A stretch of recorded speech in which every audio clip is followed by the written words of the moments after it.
अस्सलाम वालेकुम क्लास। आज हमारे इस चैप्टर का लास्ट टॉपिक है एटमॉस्फेरिक प्रेशर। इसमें हमने यही एटमॉस्फेरिक प्रेशर के बारे में पढ़ना कि ये होता क्या है और कहाँ एग्जिस्ट करता है, इसकी क्या स्टैंडर्ड यूनिट है, ठीक है, और किस तरह से एटमॉस्फेरिक प्रेशर हमारी अर्थ के ऊपर अफेक्ट कर रहा है और हमारे एल्टीट्यूड पे कैसे अफेक्ट करेगा। ठीक है, तो ये आज का हमारा लास्ट चैप्टर है।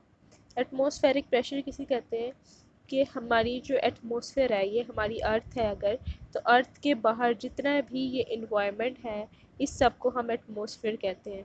ठीक है, और इस एटमॉस्फेयर के अंदर जितनी गैस है, जो एयर मौजूद है, वो कोई ना कोई प्रेशर एक्सर्ट करती हैं नीचे अर्थ की तरफ, उसे हम कहते हैं एटमॉस्फेरिक प्रेशर। ठीक है, तो ये हमारी अर्थ है, इसके बाहर समझ लें यहाँ तक हमारी एटमॉस्फेयर है, ये एटमॉस्फेरिक लेयर्स हैं और ये एटमॉस्फेयर है। अब क्योंकि अर्थ के अंदर क्या होती है, ग्रेविटी होती है, पता है ना हमें कि अर्थ पे ग्रेविटी होती है, जिसकी वजह से हर चीज़ जो है वो अर्थ की तरफ खिंचती है, या हम अर्थ पे अभी चल सकते हैं या फिर सकते हैं। चीज़ें जो है वो बिल्कुल ज़मीन के साथ इसलिए लगी हुई हैं क्योंकि उस पर ग्रेविटी अगर ना होती तो वो सारी सस्पेंडेड होती, तैर रही होती, जिस तरह स्पेस में होती हैं। तो अर्थ की ये ग्रेविटी ही जो एटमॉस्फेयर के अंदर मॉलिक्यूल्स हैं सारे यहाँ पे गैस के, उनको अपनी तरफ खींचती है, तो जिसकी वजह से एक प्रेशर बिल्ड होता है इस एटमॉस्फेयर का अर्थ के ऊपर, जिसे हम कहते हैं एटमॉस्फेरिक प्रेशर। अब एटमॉस्फेरिक प्रेशर जो है ये क्या होता है, अब इसका क्योंकि वेट है तो इसको मेजर कैसे करेंगे कि एटमॉस्फेरिक प्रेशर का ये फार्मूला है पूरा कि जितना भी हवा का जो वेट है उसका वो डिवाइड करते हैं पर यूनिट एरिया के साथ, कि जितना एक यूनिट एरिया पे उस एयर का प्रेशर आ रहा है, वेट आ रहा है, उसे हम कहते हैं कि एटमॉस्फेरिक प्रेशर है। अगर 1 मीटर स्क्वायर के ऊपर जितना एक वेट आएगा एयर का, उसे हम कहेंगे ये क्या है, एटमॉस्फेरिक प्रेशर। ठीक है, इसको मेजर किस तरह किया जाता है, इंस्ट्रूमेंट कहते हैं बैरोमीटर। ठीक है, बैरोमीटर जो है वो एटमॉस्फेरिक प्रेशर को मेजर करता है और इसका जो यूनिट है वो क्या होगा, एटमॉस्फेरिक प्रेशर का फॉर्मूला तो ये हो गया वेट पर यूनिट एरिया। इसका जो यूनिट है वो होता है स्टैंडर्ड एटमॉस्फेयर, जिसको हम स्मॉल ATM से शो करते हैं। ठीक है, स्टैंडर्ड एटमॉस्फेयर है यूनिट का नाम, जिसे हम शो करते हैं ATM, एटमॉस्फेयर से। ठीक है, और यहाँ देखें एक एक ATM जो है वो कितने पास्कल्स के इक्वल्स होता है, 1 ATM is equals to 101,300 pascal. ठीक है, 101,300 पास्कल्स या 101.3 किलो पास्कल्स। तो एक एटमॉस्फेरिक प्रेशर इतने पास्कल्स या इतने किलो पास्कल्स के इक्वल होता है। ठीक है, ये छोटा सा डेफिनेशन थी और फार्मूला की एक्सप्लेनेशन थी एटमॉस्फेरिक प्रेशर की। अब हमने देखना है कि एटमॉस्फेरिक प्रेशर एल्टीट्यूड के साथ वेरी कैसे करता है। अब सबसे पहले तो हमने देखना है कि एल्टीट्यूड होता क्या है। एल्टीट्यूड होती है ऊंचाई।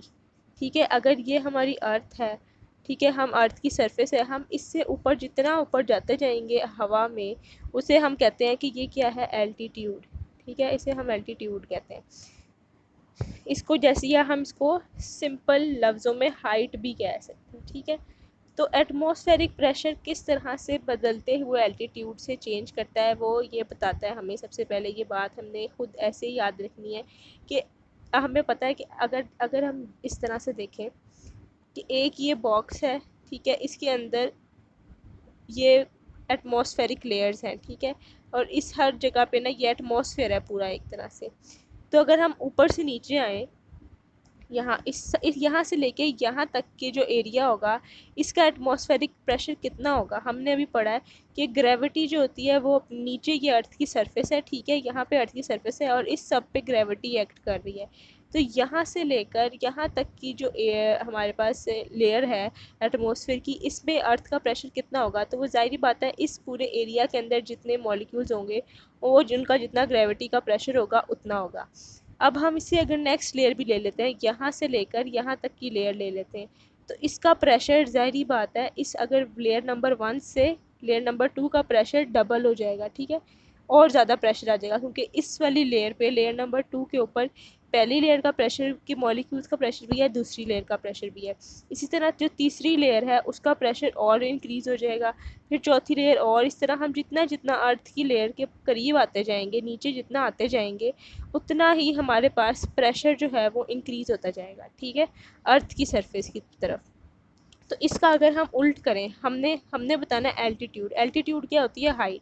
तो ये अगर अर्थ की सरफेस है तो हाइट क्या होगी? ऊपर जाने वाली जगह। तो एल्टीट्यूड जो हो, अगर मैं इसको एल्टीट्यूड ऐसे लिखूं, तो एल्टीट्यूड के डायरेक्शन क्या है? ऊपर की तरफ, ठीक है, क्योंकि हाइट है वो ऊपर की तरफ जा रही है।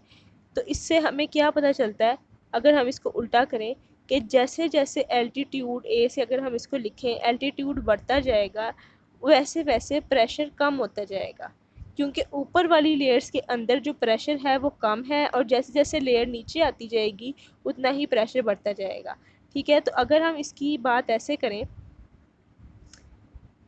कि इस वाले पेन से बनाती हूँ, कि जो ये पहली लेयर है, इस लेयर के अंदर प्रेशर जो होगा अगर वो 5 है, तो इस जो आखिरी लेयर है इसके अंदर कितना प्रेशर होगा? 50 का, ठीक है। ये मैं अंदाजे से बता रही हूँ आपको, कि जितना नीचे प्रेशर होगा उससे ऊपर जैसे जैसे हम जाते जाएंगे, प्रेशर जो है वो क्या होता जाएगा? कम होता जाएगा। इसको मैं दोबारा से बता देती हूँ आपको, कि अगर नीचे हमारे पास ये अर्थ है और यहाँ पे ऊपर ये अर्थ के नीचे यहाँ पे होता है सी, ठीक है, सी लेवल है ये। सी लेवल सी के ऊपर ही होती है ना, जहाँ पानी ख़त्म हो रहा था समुद्र का, उसके साथ ज़मीन शुरू हो रही होती है, ठीक है। तो हम कहते हैं अर्थ की लेवल पे, अर्थ की ग्राउंड सरफेस पे या सी लेवल पे जो प्रेशर होता है वो कम हो, प्रेशर जो है वो ज़्यादा होगा, क्योंकि उसके ऊपर ये सारी लेयर्स का प्रेशर जो है वो आके गिर रहा है, सारे एटमॉस्फेरिक लेयर्स का प्रेशर आके वो नीचे इकट्ठा हो रहा है ग्रेविटी की वजह से। लेकिन जैसे जैसे हम एल्टीट्यूड पे ऊपर की तरफ जाते जाएंगे, ऊपर की तरफ जाते जाएंगे, तो यहाँ पे हमारे पास प्रेशर जो है वो डिक्रीज़ होता जाएगा, ठीक है। बात समझ आ गई? तो इसका क्या मतलब हुआ कि एल्टीट्यूड जो है वो इन्वर्सली प्रोपोर्शनल है प्रेशर के, ठीक है, क्योंकि जैसे एल्टीट्यूड बढ़ेगा तो प्रेशर कम हो जाएगा, और जैसे ही प्रेशर इंक्रीज़ होगा, तो इसका मतलब है कि हम एल्टीट्यूड कम हो रहा है, यानी कि हम नीचे की तरफ आ रहे हैं। बस इसकी कहानी इतनी सी थी, आपने बस ये फॉर्मूला याद रखना है कि altitude is inversely proportional to pressure, कि जैसे जैसे एल्टीट्यूड बढ़ेगा वैसे वैसे प्रेशर कम होता जाएगा, ठीक है। इस तरह से प्रेशर अफेक्ट करता है एल्टीट्यूड पे, कि जितनी हम हाइट पे जाते जाएंगे उतना हमारे पास प्रेशर कम होता जाएगा। इसकी मिसाल हम ऐसे देख सकते हैं कि जब हम जाते हैं किसी बड़े हिली एरियाज़ पे, मरी वगैरह जाते हैं, या उससे भी ऊपर कागान दरान जाते हैं, तो वहाँ पे एटमॉस्फेरिक प्रेशर, हवा का प्रेशर जो होता है वो कम होता है एज़ कम्पेयर टू लाहौर की निस्बत, कराची की निस्बत, ठीक है। तो ऐसी जगहों पे, क्योंकि ये ज़मीन नीचे है, तो यहाँ पे प्रेशर जो है हवा का वो ज़्यादा होगा। लेकिन जैसे जैसे हम ऊपर पहाड़ी इलाकों की तरफ जाते जाएंगे तो वहाँ पे हवा का प्रेशर कम होता है, इसीलिए हमें सांस लेने में भी मुश्किल होती है, ठीक है। अब हमने अभी ऊपर पढ़ा था कि एटमॉस्फेरिक प्रेशर को, एटीएम को क्या मेजर, बैरोमीटर जो है वो इंस्ट्रूमेंट मेजर करता है। अगर अब हम इस बैरोमीटर के ज़रिए एटमॉस्फेरिक प्रेशर एल्टीट्यूड पे मेजर करना चाहें ना, तो हमें इस एटमॉस्फेरिक प्रेशर के अंदर एल्टीट्यूड की कैलिब्रेशन लगानी पड़ेगी, हाइट की कैलिब्रेशन लगानी पड़ेगी।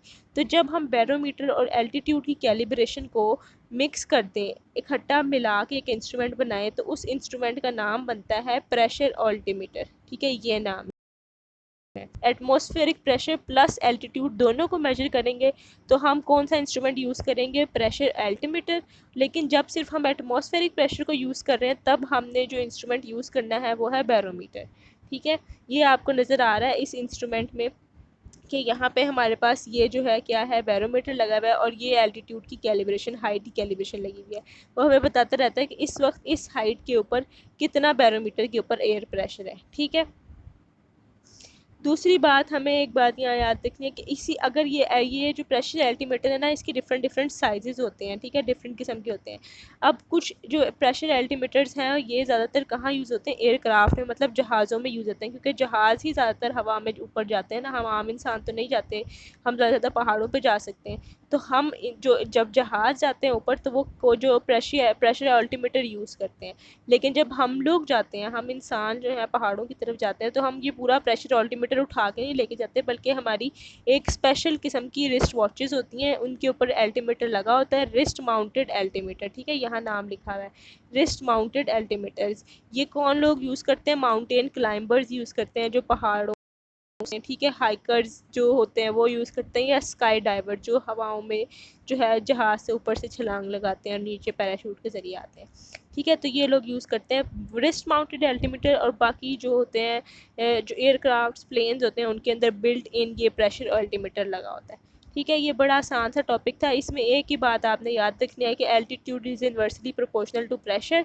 और एल्टीट्यूड क्या, हम यहाँ पे कौन से प्रेशर की बात कर रहे हैं? Atmospheric pressure. एटमॉस्फेरिक क्या प्रेशर होता है कि जो अर्थ के बाहर जितनी भी एयर है उसका जो प्रेशर है जो ग्रेविटी की वजह से अर्थ के ऊपर पड़ रहा है वो एटमॉस्फेरिक प्रेशर। बस एज सिंपल एज दैट, इतनी सी बस ये पूरी स्टोरी की कहानी थी। उसके बाद इसका एक क्वेश्चन आपको लास्ट में मिलेगा, किधर ये एटमॉस्फेरिक प्रेशर का, यहाँ पे हमें आपको क्वेश्चन नंबर 7.4 के अंदर ये क्वेश्चन है, इसका आपने आंसर यही लिखना है, ठीक है। ये पूरा का पूरा इसका आंसर है कि एटमॉस्फेरिक प्रेशर क्या होता है। यहाँ से आपने एटमॉस्फेरिक प्रेशर की डेफिनेशन लिख लेनी है, ठीक है। ये एटमॉस्फेरिक की प्रेशर की डेफिनेशन है कि जो वेट ऑफ एयर कॉलम पर यूनिट एरिया और surface is called atmospheric pressure. ये एटमॉस्फेरिक प्रेशर का फॉर्मूला है, ठीक है। और इंस्ट्रूमेंट कौन सा यूज़ होता है? बैरोमीटर, और उसका यूनिट क्या है? एटीएम, और 1 ATM is equals to 101,300 pascal, ठीक है। और एटमॉस्फेरिक प्रेशर विद एल्टीट्यूड, आपने ये पूरा का पूरा इसका आंसर है ये लिखना है, ठीक है। यहाँ से लिख लें, या इसके अंदर से ये जो बीच में बातें हैं ना, ये सारी की सारी इस मैंने आपको बता दी है इसी के अंदर, ये इसका डायग्राम आपको बताने की ज़रूरत नहीं है, लेकिन इसका आंसर बस यही है, एटमॉस्फेरिक प्रेशर विद एल्टीट्यूड का एज इट इज़ आंसर आएगा। आपने इसको यही याद करना है, ठीक है। ये आज का टॉपिक था, अगर आपको कुछ ना समझ आई हो तो मुझसे पूछ लीजिएगा। ओके, अल्लाह हाफिज़।